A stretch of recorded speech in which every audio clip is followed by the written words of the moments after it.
On va pouvoir du coup lancer donc cette dernière table ronde donc sur le sujet, comme je l'évoquais, donc technologie plus humain. Je vais passer la petite salle pour vous présenter tous les trois. Merci beaucoup d'être venus cet après-midi avec nous. Non, on n'a pas le retour, on aura les questions du public en retour, voilà, qui permettront de voir aussi ce qui a été posé. Avant de vous présenter tous les trois, on a un petit sondage qu'on voulait vous mettre. Alors j'avais un petit sondage aussi sur la keynote IA que j'ai oublié de lancer, mais c'est pas grave. L'idée là, c'est de pouvoir vous faire réagir un petit peu sur cet enjeu humain qui a été quand même le fil rouge de toute cette journée, hein, avec beaucoup d'interventions qui ont évoqué évidemment cet enjeu numéro un et dès le matin avec Patrice, et on va y revenir évidemment beaucoup aujourd'hui et notamment cet après-midi sur cette table ronde.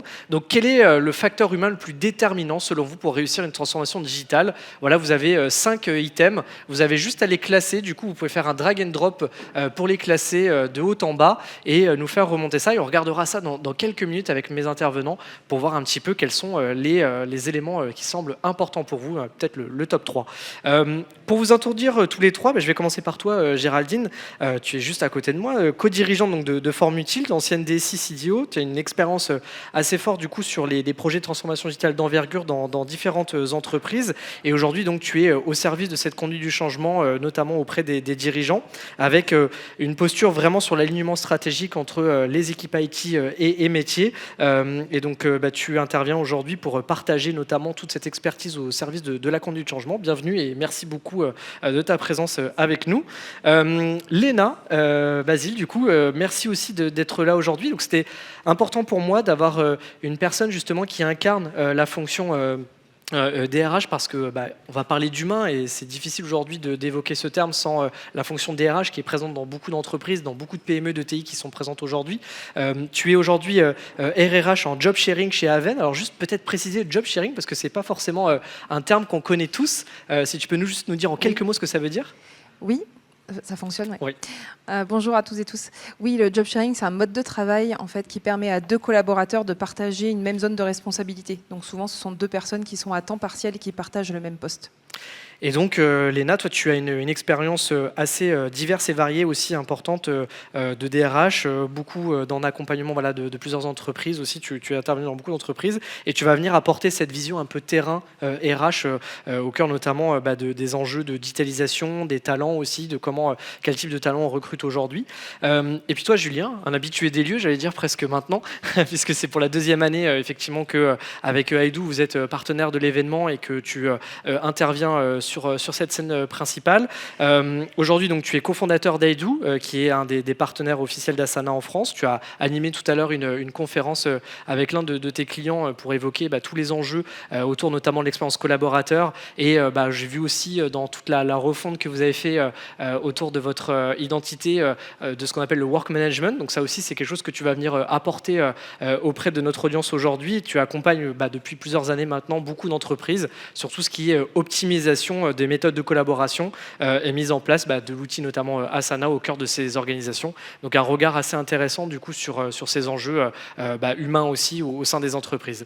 Regardons alors un petit peu qu'est-ce que nous ont fait remonter notre audience dans les facteurs humains. On a en premier l'implication des collaborateurs dès la conception. Ça, c'est quelque chose qu'on a aussi beaucoup évoqué aujourd'hui et même sur les REX clients. Le leadership et l'exemplarité de la direction, ça aussi quelque chose qu'on a souvent évoqué. Et puis le troisième, la culture d'entreprise favorable à l'innovation. Donc beaucoup de choses qui sont ressorties aujourd'hui. On voit que c'est très en lien effectivement avec les attentes de nos décideurs aujourd'hui. Donc très intéressant de voir ça. Et puis en 4, formation, développement des compétences et communication transparente et continue. Ça vous fait résonner quoi peut-être Géraldine, c'est ce top 3 là, c'est conforme un petit peu tu penses aux attentes qu'on retrouve dans toutes les entreprises? Je ne sais pas si c'est conforme à ce qu'on attend dans toutes les entreprises, c'est en train de changer, mais je pense que ce sont des vrais leviers. C'est la différence avec... On a beaucoup parlé de conduite au changement, on parle moins de conduite au changement parce que la conduite au changement, on était sur c'est quoi l'adhésion aux outils. Et effectivement, ça passe par un travail avec les... En tout cas, c'est comme ça qu'on l'aborde, un travail avec le CODIR. Il y a un vrai travail avec le leadership et d'exemplarité, de coopération autour d'un projet. Et c'est ce qui fait que les équipes peuvent embarquer aussi. Et c'est ce qui fait qu'on arrive, en tout cas, à délivrer plus facilement. Bon, très intéressant. Merci. On va juste couper le sondage du coup et ça vous permettra de poser les différentes questions. Julien, je voulais commencer du coup par toi. Comme je le disais, tu es au contact de beaucoup d'entreprises, différentes tailles aussi, du très très grand groupe jusqu'à des PME plus petites. Tu observes du coup un peu un changement de tous ces modes de travail. Il y a eu énormément de choses autour du télétravail, autour des enjeux de collaboration entre équipes. On essaie de casser les silos, etc. C'est quoi les transformations les plus significatives que tu as constatées, et comment ça impacte aujourd'hui les entreprises sur leur manière de penser la transformation digitale? Alors, excellente question. Effectivement, ces dernières années, alors beaucoup avec le Covid, effectivement, ça a eu un impact fort sur nos modes de travail. Mais on a constaté, donc le télétravail, tu l'as cité, qu'il est devenu finalement normal maintenant. C'est plus juste une exception. Et l'air de rien, ça bouleverse énormément le quotidien des entreprises parce que maintenant, on peut par exemple plus s'attendre à ce que tout le monde soit au même endroit, au même moment. Et donc, ça nécessite du coup se structurer différemment pour apporter de la clarté aux équipes. Ça, c'était un premier point. Un deuxième point, ce que l'on voit à travers nos accompagnements, c'est que les gens aspirent de plus en plus à de l'autonomie aussi, de la responsabilisation. En fait, ils ont envie de comprendre pourquoi ils font les choses, de comprendre pourquoi leurs objectifs répondent plus ou moins aux objectifs de la société. Ils ont vraiment une quête de sens. Et ça, on le voit vraiment de plus en plus. Et ils ont aussi une quête de flexibilité. Donc ça, c'est aussi grâce au télétravail, mais on a un équilibre pro-perso qui est beaucoup plus recherché et important qu'avant. Et le dernier point peut-être à signaler aussi, c'est la croissance que l'on constate des échanges asynchrones, parce qu'on a des équipes de plus en plus internationales, multisites ou simplement très connectées. Et le télétravail aussi offre finalement cette flexibilité, donc on n'est plus tous forcément connectés au même moment. Donc ça veut dire que des réunions ou des échanges à l'oral, ce n'est pas toujours possible, parce qu'avec des équipes qui ne sont pas là au même moment, forcément ça ne marche pas. Et pourtant, les équipes, elles ont toujours besoin de décider, elles ont toujours besoin de se coordonner, elles ont toujours besoin de documenter des choses. Et donc là aussi, ça nécessite de se réinventer. Donc voilà, pour moi, là, c'est vraiment une question finalement d'outils. Une transformation digitale, c'est évident, mais c'est aussi énormément une question d'humain. Et justement, Géraldine, avec ton expérience du coup à la fois en tant qu'ancienne DSI, CDO, tu as vu aussi une relation évoluer entre les équipes techniques et métiers. On a beaucoup parlé de ça aujourd'hui. On a eu des réex aussi de DSI sur ces enjeux-là. Comment tu perçois les choses par rapport à ça et tous les enjeux que ça suscite autour de la transformation digitale dans les entreprises? Ce que j'ai vu évoluer, alors moi à l'époque, quand je présentais en tant que DSI ou CDO la partie dynamique humaine, c'était souvent la ligne qu'on me faisait barrer pour des raisons budgétaires, en nous disant qu'on arriverait bien à le faire, ou que les consultants pourraient le faire. Je rebondis sur ce que tu disais, c'est un outil. Je pense que c'est important aussi de se dire que pendant longtemps, en fait, on a fait des projets digitaux. Un projet digital, ça a un début, une fin. J'implémente un CRM. Là, on est en train de parler de digitalisation. On transforme la prise de décision, les moyens de coopérer, de collaborer. Et ça vient soulever des enjeux politiques qui sont très forts au sein des CODIR. Donc on se retrouve avec qui porte cette transformation. Et nous, on travaille beaucoup sur comment est-ce qu'on fait en sorte que tout le monde le porte. Et ça passe par la culture, ça passe par la posture managériale, ça passe par comment circule l'information, au travers des outils, mais pas que, et d'arriver à mettre en place ce mode hybride, parce que pendant très longtemps, on était d'un côté ou de l'autre. Et ce qui change, c'est ça, c'est d'arriver à mettre en place une modération un peu différente. Et du coup, par rapport à ton métier d'aujourd'hui, cette expérience-là, elle t'a fait évoluer aussi ta manière d'évoluer en tout cas d'exprimer la conduite du changement auprès des entreprises que tu accompagnes, les dirigeants que tu accompagnes. Ça a beaucoup imprégné ce que tu as fait, ce que tu as vécu avant dans la manière dont tu abordes aujourd'hui ce sujet en 2025 ? Oui, parce que moi, j'ai été aussi aux prises avec des enjeux politiques forts en étant autour de la table d'un COMEX ou d'un CODIR. Ça change aussi parce que je suis à l'écoute des dirigeants, et on en parlait un petit peu tout à l'heure. Moi, j'entends beaucoup les IT, on ne peut pas leur parler, ils ne comprennent rien. Les IT dire, de toute façon, le business, ils posent 3 lignes sur une page et ils ne comprennent rien. Et donc, ça me permet aussi de traduire et de mettre en mouvement ces équipes-là, ces dirigeants-là, pour qu'ils puissent embarquer leurs équipes. Léna, d'un point de vue cette fois RH, un peu sur ces nouveaux paradigmes du travail, évidemment les attentes des collaborateurs, on en a parlé aussi énormément aujourd'hui, c'était un sujet qui est régulièrement revenu sur l'accompagnement, la formation, les nouvelles compétences métiers. Aujourd'hui l'IA fait partie, on l'a évoqué dans la keynote IA, évidemment former tous ces collaborateurs à tous ces enjeux-là. Comment aujourd'hui les entreprises doivent redéfinir leur stratégie d'attraction et de rétention de ces talents dans un monde qui est en évolution, en digitalisation très rapide, avec parfois des profils un peu plus âgés qui sont peut-être un peu plus résistants au changement, des profils très jeunes qui ont des attentes très différentes. C'est un peu compliqué, j'ai l'impression aujourd'hui, de mener une politique RH dans une entreprise. Est-ce que tu me confirmes? Oui, c'est compliqué, mais c'est faisable. C'est faisable. Heureusement. Non, mais c'est sûr, je rebondis sur ce que Julien disait. Effectivement, les attentes ont changé, alors, notamment par rapport suite à la crise Covid, mais pas que, sur toutes les évolutions aussi technologiques, etc. On a des collaborateurs qui ont besoin de flexibilité, qui ont besoin effectivement d'être plus dans le collectif aussi. On revient en fait à se recentrer sur l'humain aussi. Donc ça, c'est intéressant aussi de pouvoir se dire que nos organisations, peut-être, elles sont à faire évoluer et notre rapport au travail a changé. On a aussi le télétravail, les semaines de 4 jours, enfin, tous ces sujets qui bougent font qu'effectivement, on doit réadapter notre organisation et donc nos modes de management aussi. Et nos politiques RH, mais plus globalement, finalement, nos politiques business-entreprise. Donc ça, c'est important, effectivement. Et finalement, tu parlais de génération intergénérationnelle, etc. On se rend compte que c'est pas vraiment une histoire d'âge, en fait. D'accord. Les besoins fondamentaux sont à peu près les mêmes pour tous les âges. Par contre, la verbalisation de ces besoins est peut-être différente. Effectivement, les plus jeunes générations, on se rend compte, verbalisent plus facilement, osent plus dire les choses peut-être, sont plus authentiques peut-être dans certains cas, ou en tout cas moins le poids de la hiérarchie, et donc nous permettent d'avancer aussi dans nos organisations. Et donc ça, c'est intéressant de pouvoir repenser. Donc, on a des modes, par exemple le mode agile, qui se développe aussi pas mal. Moi, j'incarne le job sharing, donc c'est voilà, des modes collaboratifs et des façons de travailler différentes.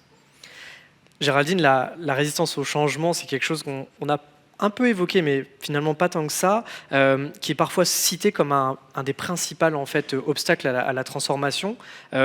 C'est quoi aujourd'hui les bonnes approches justement pour réussir à faire évoluer tout le monde dans le même sens? On a eu quelques indices qui ont été donnés à droite à gauche aujourd'hui, mais si on devait synthétiser un petit peu ça, qu'est-ce que tu partagerais toi de ton côté pour casser un petit peu cette résistance au changement? Moi, il me semble que, alors ça va faire une phrase toute faite, mais je pense que la résistance, elle s'écoute.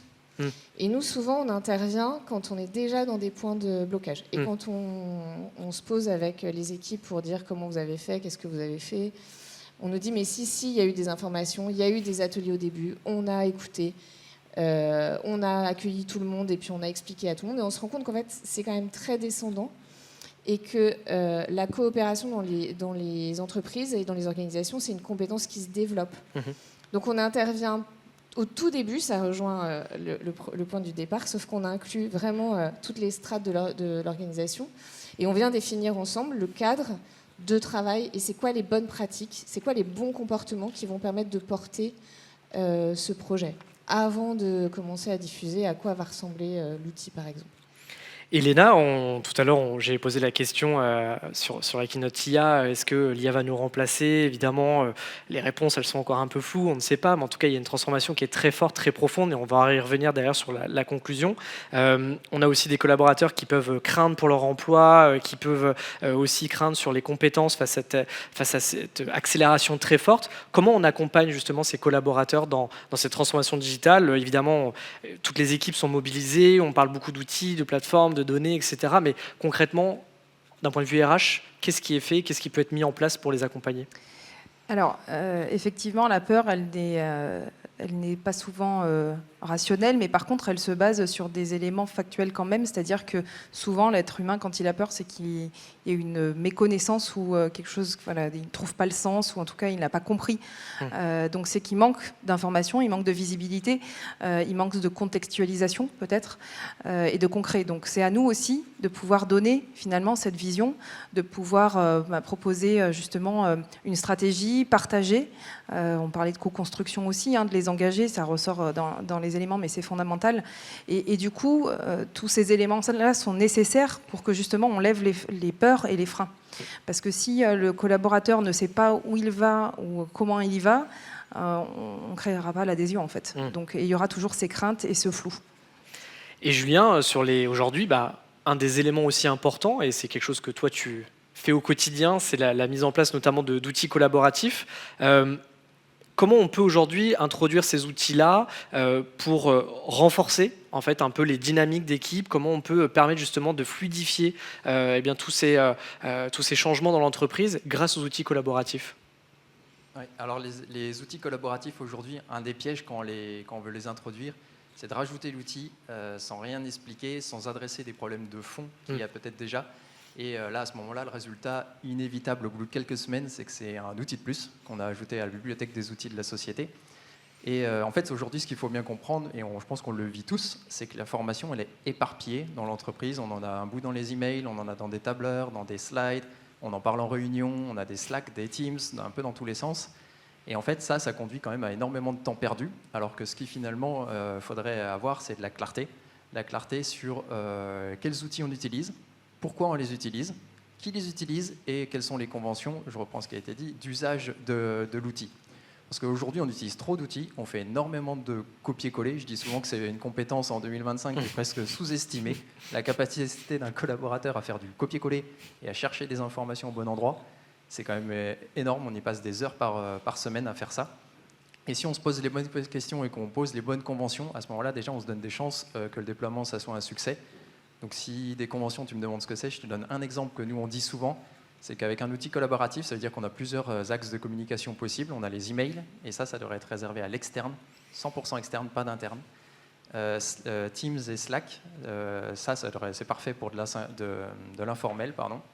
Et tout le reste, tout ce qui est tâches, ce qui est projet, workflow, objectif, tout ça devrait être dans un outil collaboratif avec la communication associée dans l'outil. Et donc une fois qu'on applique ces règles-là, ça paraît peut-être un peu basique, mais nous, parmi nos clients, ceux qui ont vraiment réussi à appliquer ça, aujourd'hui, ils ont une efficacité, mais qui a vraiment explosé comparé à avant. Ils ont retrouvé de la clarté et ils s'en sortent beaucoup mieux. Et c'est parce que on a reposé les bases, des conventions communes, et qu'on a essayé de comprendre quels étaient les besoins réels de l'équipe et comment tel ou tel outil allait y contribuer, quitte à en supprimer certains. Je peux compléter ? Bien sûr, avec plaisir. Parce que j'accompagne un grand groupe en ce moment sur cette problématique de comment on travaille autrement tous ensemble. Et ce qu'on sous-estime souvent, c'est la transition. C'est-à-dire qu'à partir du moment où on a défini les règles, pour compléter ce que tu dis, c'est comment est-ce qu'on considère qu'il ne suffit pas de l'avoir posé, d'avoir diffusé une note et d'en avoir parlé tous ensemble en formation, et comment on tolère et on accompagne cette période de transition, parce que c'est vraiment le rapport au travail qui change pour certains quand on commence à l'aborder comme ça.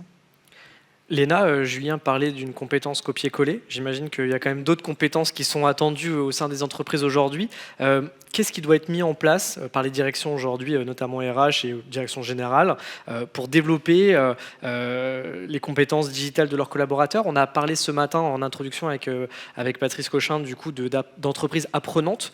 C'est des nouvelles logiques aujourd'hui qui sont beaucoup mises en place et qui sont inspirées de pas mal de cas intéressants. Toi, de ton point de vue aujourd'hui, sur tous ces enjeux-là, qu'est-ce qui est mis en place? Qu'est-ce qui doit être mis en place? Alors, il y a plein de choses à mettre en place. Si je donne des exemples concrets, chez Avem, par exemple, on est passé en mode agile. Donc, on a cette structuration en mode projet qui permet de responsabiliser, de créer plus de créativité et puis d'avancer tous ensemble. On a également mis en place des groupes de co-développement, par exemple. Donc justement pour pouvoir faire des échanges de bonnes pratiques et pouvoir faire émerger des solutions, ça va tout à fait dans le sens de l'organisation apprenante. On a également défini dans notre axe stratégique les métiers en essor et les métiers en déclin, pour justement pouvoir anticiper en fonction des évolutions des nouvelles technologies notamment, quels sont demain les métiers qui vont devoir se développer et sur lesquels on va devoir engager de l'investissement en temps, en humain et financièrement, et également en déclin, comment est-ce qu'on les transpose et comment est-ce qu'on les transforme. Et donc on a identifié 8 compétences je vous les partage, c'est intéressant. On a effectivement s'adapter aux évolutions technologiques qui fait partie des évolutions clés. Développement de l'activité, de l'efficacité professionnelle. Apprendre et transmettre, justement, c'est un élément clé pour, dans un monde où l'évolution et les changements vont très vite. Le leadership, on en a parlé, ça revient également au sondage. Le pilotage de projet. Alors nous, on est spécifique, hein, on est dans le bancaire, donc on a le côté conformité qui est assez fort, donc cette compétence également qui est mise en avant. La satisfaction client et nos engagements RSE. Donc tout ça, en fait, on a identifié notre socle finalement de compétences dans notre axe stratégique à 2027 en se disant voilà sur quoi on va devoir travailler et faire évoluer nos compétences individuellement et collectivement. Julien, tu évoquais tout à l'heure dans les grands changements, notamment le télétravail, c'est quelque chose qui a pour beaucoup d'entreprises, alors moi personnellement je ne l'ai pas vécu comme ça, c'était une espèce de continuité au moment du Covid, mais j'imagine que pour beaucoup d'entreprises, on a dû réapprendre à travailler, des nouvelles compétences. Aujourd'hui le télétravail il est implémenté dans beaucoup d'entreprises, on parle même maintenant de 4 jours, etc. Comment justement ces nouveaux modes de travail ont transformé les compétences des managers, des collaborateurs, les échanges entre eux et comment tu as vécu ça, toi, en tout cas de ton regard d'expert sur ces sujets-là? Alors effectivement, c'est une vraie bascule, hein, parce que dans tout ce qu'on a cité, le fait d'être à distance, c'est une des grosses causes. Ça veut dire que pour les collaborateurs, on attend davantage d'eux d'autonomie, de responsabilisation, on en parlait. Donc ça veut dire qu'il faut être capable de gérer sa to-do list tout seul, souvent, capable de gérer ses priorités intelligemment. On a beaucoup plus maintenant besoin aussi de rendre compte à l'écrit. Et ça, c'est pas anodin, parce qu'avant, on allait beaucoup faire de choses à l'oral en réunion. Là, beaucoup, on a de l'asynchrone, donc ça veut dire faire de l'écrit. Donc ça fait ces changements-là côté collaborateur. Et côté manager, peut-être que la rupture, elle est même encore plus brutale. On le voit dans nos accompagnements quand on discute avec les managers. Souvent, avant, ils étaient en open space, donc finalement, ils avaient l'impression d'avoir le contrôle sur leur équipe, ou en tout cas la visibilité de ce que les équipes faisaient. Aujourd'hui, on a perdu ce contrôle, on a perdu cette visibilité avec le télétravail. Donc c'est peut-être encore plus brutal pour eux, parce qu'on leur demande d'orchestrer le travail, de clarifier qui fait quoi pour quand. Mais sans voir les gens, c'est pas toujours évident. Et à mon avis, c'est pas du contrôle qui leur manque, c'est peut-être de poser des repères, de retrouver des repères et de les recréer malgré la distance. Et ce que j'appelle les repères, c'est un cadre clair. Donc c'est par exemple des rôles clairs, avoir bien clarifié dans l'équipe et dans l'entreprise qui fait quoi, quelles sont les responsabilités de chacun, avoir des priorités claires, avoir un éventail d'outils clairs, on en a parlé tout à l'heure, avec des conventions d'usage. C'est aussi se donner les moyens aux collaborateurs de créer cette autonomie, parce qu'on attend d'eux qu'ils soient autonomes, mais si on les micromanage et qu'on les appelle tous les 5 minutes, en fait, on ne va jamais leur permettre de progresser là-dessus, quoi. Donc ça, c'est vraiment un bouleversement assez important pour le manager, quoi. Et donc là, à mon avis, ça, c'est la compétence clé que tout le monde doit avoir, du coup, c'est cette capacité à créer du lien, donner du sens, à donner des repères aux équipes, alors que l'environnement, il est très mouvement, encore plus à notre époque. Et du coup, la technologie va aider, mais cette capacité-là de donner du lien, elle est très humaine, quoi. Je rebondis encore, je te laisserai juste intervenir, mais je rebondis juste sur ce que tu dis. Ça fait énormément écho, encore une fois, je fais beaucoup écho à l'introduction de ce matin, mais on parlait de conversation. Patrice évoquait cet enjeu de créer des conversations à la fois avec ses collaborateurs, avec ses partenaires, avec ses clients. Ça rejoint totalement ce que tu dis, en fait, c'est vraiment ça. Léna, du coup, tu voulais peut-être rebondir sur ce que disait Julien ? Oui, je voulais rebondir sur, effectivement, en synthèse, c'est vrai que moi, ce que je vois aussi quand j'accompagne en dehors d'AVEM, on a de plus en plus ce développement de l'intelligence émotionnelle, de l'intelligence collective et cette notion de capacité d'apprentissage. Je trouve que on axe beaucoup plus déjà sur les soft skills aujourd'hui, enfin, les compétences transverses, le savoir-être, plutôt que les hard skills et le savoir-faire. Et c'est vrai qu'on a aussi, du coup, un rôle à jouer pour accompagner justement ces compétences-là et pour se dire que demain, on est dans une évolution perpétuelle en fait, de l'organisation. Géraldine, peut-être sur les notions de conduite changement dans les grands projets de transformation, on en a évoqué beaucoup aujourd'hui. Comment on aborde ça de ton point de vue aujourd'hui et quelles leçons on peut en tirer un petit peu de tes expériences pour justement permettre à toutes ces équipes de progresser ensemble, d'évoluer ensemble? Est-ce qu'il y a des recettes magiques? J'imagine que non, mais est-ce qu'il y a des choses peut-être à mettre en place? Je dirais que le premier truc, c'est d'envisager qu'il n'y en a pas de recettes magiques. Très bien. Et de faire avec ce que sont les équipes. Et souvent, on arrive, alors ça dépend, c'est très vrai dans les grands groupes, mais on retrouve ce mécanisme dans les PME parce qu'on est dans un contexte et dans une conjoncture économique qui fait que d'un seul coup, on a découvert l'IA et on se rend compte qu'on est très très loin, donc on va aller hyper vite. En tant qu'externe, nous sommes que des externes. Et je pense que c'est important d'arriver à travailler, à prendre le temps de travailler sur la culture d'entreprise et ce dont ont vraiment besoin les collaborateurs. C'est vrai de n'importe quelle taille de groupe. On parle de compétences, moi je crois vraiment à la compétence de coopération qui embarque tout ce dont on a parlé parce que la conversation, elle est importante, qu'à distance, on ne fait pas des réunions pareilles, que quand on est 10 autour d'une table, on ne prend pas de décision. Et donc ça permet de venir travailler au départ sur ces éléments clés de la gouvernance partagée pour pouvoir mener ensemble la transformation. N'hésitez pas à poser vos questions. On va bientôt arriver sur la fin de cette table ronde, donc n'hésitez pas à le faire en flashant le QR code. Dernière partie de cette table ronde, il y a quelque chose moi qui m'a profondément aussi marqué dans les échanges qu'on a eus aujourd'hui. C'est qu'on parle beaucoup de succès, de business, de choses comme ça, mais à quel moment et comment on peut mesurer un peu la réussite humaine dans un projet de transformation? Est-ce que ça peut se mesurer? Est-ce qu'il y a des choses qu'on peut mettre en place pour mesurer cette réussite-là? Comment on arrive à sentir qu'un projet est en train de prendre, est en train de réussir? On peut se dire, bah tiens, voilà, là, on a fait quelque chose qui fonctionne, qui est embarqué par tous les collaborateurs. Est-ce qu'il y a des moyens de le faire? Je ne sais pas qui... Les trois en même temps. Vas-y, Julien. Alors, dans les moyens de mesurer, alors, il y a des KPIs liés à l'outil, ça c'est sûr, on va avoir des KPIs sur le nombre de projets lancés, clôturés, les tâches, etc. Mais je pense que si on s'adresse qu'à ça, à ce moment-là, on manque l'essentiel. Pour moi, l'essentiel, comme tu le dis, là, c'est lié à l'humain. Ça, c'est moins facile à mesurer. Mais par exemple, nous, dans nos déploiements, quand on conclut les déploiements, ce qu'on estime est un succès, c'est quand on va entendre les équipes nous dire que tout est plus clair, qu'ils perdent moins de temps à chercher des informations, que leurs projets sont plus fluides. Et ça, pour nous, c'est vraiment les preuves que tout va mieux et que le déploiement a été un succès. Alors, c'est moins quantifiable, même si ce matin, Roseau, qui est intervenu en masterclass, a fait, par exemple, un sondage en interne où ils ont demandé la satisfaction des collaborateurs et 75% des collaborateurs estimaient ne pas vouloir revenir en arrière sans outils collaboratifs. Donc ça, c'est malgré tout un chiffre qui prouvait que le déploiement était un succès. Mais voilà, en tout cas, je pense que c'est beaucoup de signaux faibles qui remontent du climat de l'équipe, de l'ambiance dans l'équipe et de ce que disent un peu les gens comme ça dans les couloirs ou en télétravail, qui traduisent le succès de l'outil. Léna ?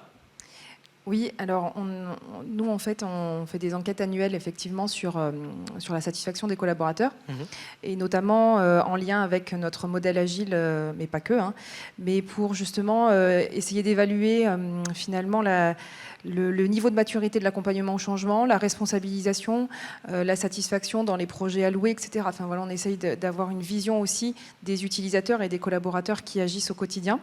Et puis je reviens un petit peu aussi sur quelque chose d'un peu moins formel, mais c'est aussi dans les organisations de voir la maturité de la culture du feedback, d'être capable de dire les choses, que ce soit positive ou pas d'ailleurs, et le niveau de coopération. Je te rejoins là-dessus, c'est vrai que plus on va avoir de la coopération, de la transversalité et de la fluidité dans les interactions, plus effectivement on est en capacité d'être agile aussi demain et de pouvoir accompagner les changements.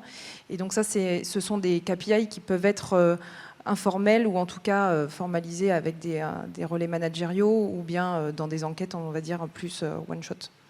Géraldine, du coup, ça a complété, peut-être pour compléter ce qui a été évoqué? Pour compléter, parce que j'ai bien conscience que quand on parle de maturité coopérative, de toutes les bonnes pratiques, on est très vite à un niveau conceptuel. Et moi, souvent, mes clients me disent « Ok, super, mais concrètement, vous allez faire quoi ?» Quand la pression s'accélère sur un projet, et forcément, ça arrive très vite, on a eu le retour juste avant, le partage d'expérience, on se rend compte que les équipes commencent à travailler en silo. Et quand elles commencent à travailler en silo, on a soit des informations qui sont contradictoires qui circulent, on revient sur le sujet de la clarification, on commence à créer de l'entropie parce qu'on a des efforts qui sont faits en double, on fait et on redéfait. Un indicateur qui fonctionne assez bien par expérience, c'est de venir évaluer la capacité inter-équipe. Et ça passe par des entretiens avec les managers réguliers qui le remontent au RH, mais aussi par des enquêtes qui sont envoyées régulièrement. Et puis ça s'espace après voilà, en fonction de la maturité du projet. Mais ça, c'est un indicateur qui permet d'arriver à attraper la perception des équipes, si elles sont toutes seules ou si vraiment elles se sentent appartenir à un groupe. Super. Il n'y a pas forcément de questions de l'audience. Peut-être un dernier conseil qu'on pourrait amener. Ici, on a voilà, différentes équipes métiers qui sont réunies dans la salle.